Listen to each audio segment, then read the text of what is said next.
Okay, so my name's Timothy. This is a picture I just worked on today, and this is basically what we're gonna be doing. Now, just to begin with, to the side, here are the two colors we're gonna be using. This is medium yellow. These are cheap ones. I think I got them from Walmart. I don't know, but it doesn't really matter. This is ultramarine blue. Now, I'm gonna be using this one plain to lay a nice base down, and you'll see that in a few moments. And every now and again I'm going to mix this when I start going for the green layers. This is what we're going to be using, so medium yellow and ultramarine.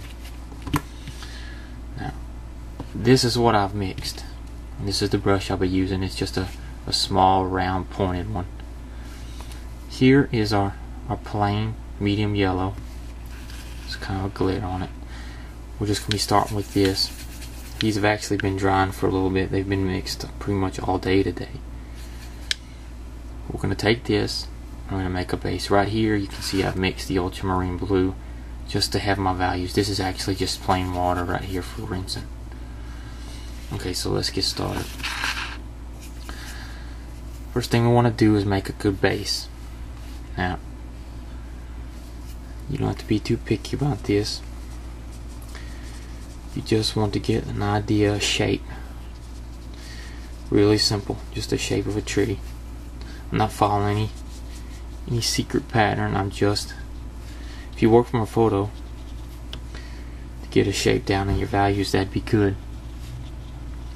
For this, I'm just improvising. Smooth it out. One of the most important things here is that this layer needs to be dry before you move on to putting the other ones. If you try to put wet paint on top of wet paint with this technique, it's going to spread and look really nasty. Now, this paper that I'm using is Canson 100% cotton watercolor paper. You can use any kind of paper you want, but this lets the pigment sit on top of the page. It doesn't sink in, it stays top where it's a nice color, stays nice and right up to you. Okay, so there's our base. This is what we're going to be working off of. Don't worry about this glare, I'll take care of that.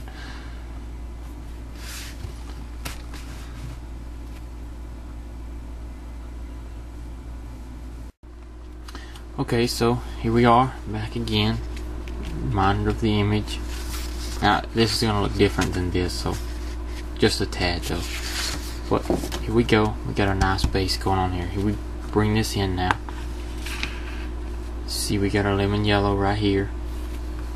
Let's turn this just a bit so you can get just a little bit more straighter. And look right here. I'm going to be using my second mixture, my first green. Get a little bit of that. And right here, what you want to do is you just dry it off. See how much is coming off of there? You don't want too much on there.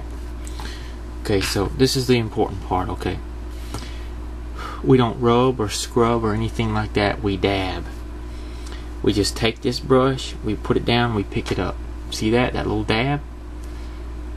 Just do that. You're not trying to fill in and cover up all the yellow. We want that yellow showing through. You see those dabs? Now, we don't want to do this. We don't want to leave, see that spot right there? We don't want something that big. No, fill that in. But don't try to sit here and fill in every little yellow thing. You do that, you'll ruin it. But pop it in, and when you get here to the outside, put a little bit out there, just one or two, because the edge of trees is random and it's broken up, and this just helps it represent like it's a real tree. Now, here we go. We're popping it in. There's something I want to discuss here. If this ever happens, you ever just get too much built up, just too much. What you do is you dry your brush off just a little bit. You dip it in there, you take it, pick some up, and put it somewhere else.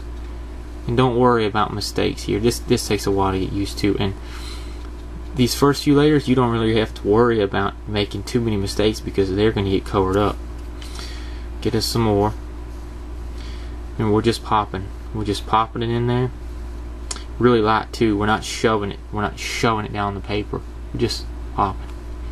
Just letting it pop. Because if you shove, more water will come out than what you want, and it'll just start to run together and look.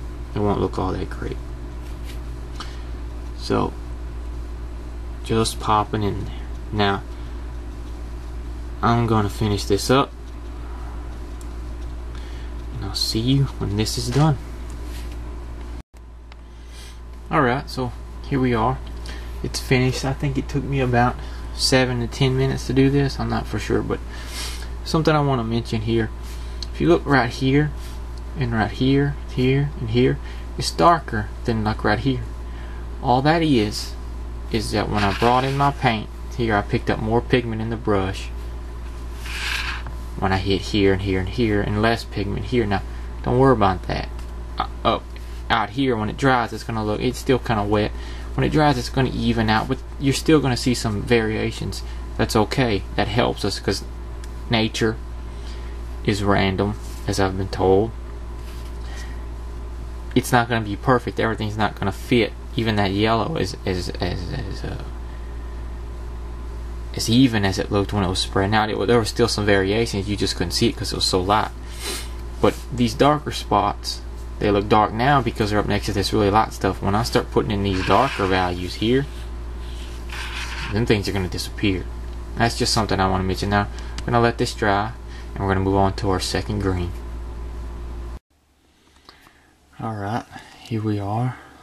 We're putting this first green here. Now we're going to switch to the second green. Not much difference, at least not here in the palette, but you will see when we start putting it on. Remember, we just get enough on our brush. We don't want to soak it down. We're just getting enough so we can start dabbing. So let's go. Looks pretty good. Just popping it in there, remember. Now, this is where things can get kind of nasty looking. It's where you have to kind of have to trust yourself. Trust me. This is gonna turn out like that other picture. Now, we are overlaying, but we're not trying. Again, we're not trying to cover up every little hole. We want that yellow layer to show, that first yellow layer. We also want that other layer that we put on. Now the dominant layer, we want the dominant layer to be the layer we're putting on right now. We want that to be covering up most of this picture. But we don't want to cover up every little piece. You can see it. We don't want to cover up the first layer or the second layer to the point that they disappear. Remember, when you get to the outside, just kind of pop a few out there.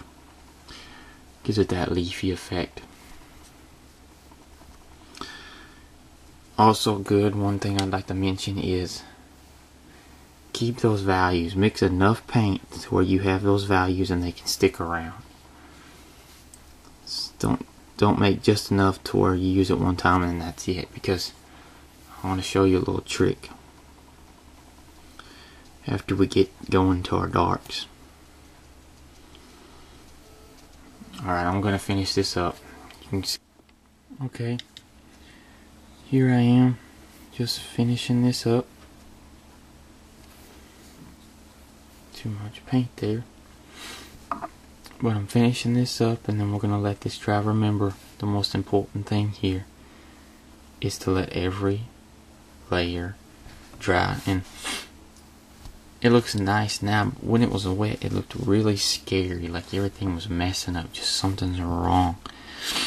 That's one part I said you need to be patient in.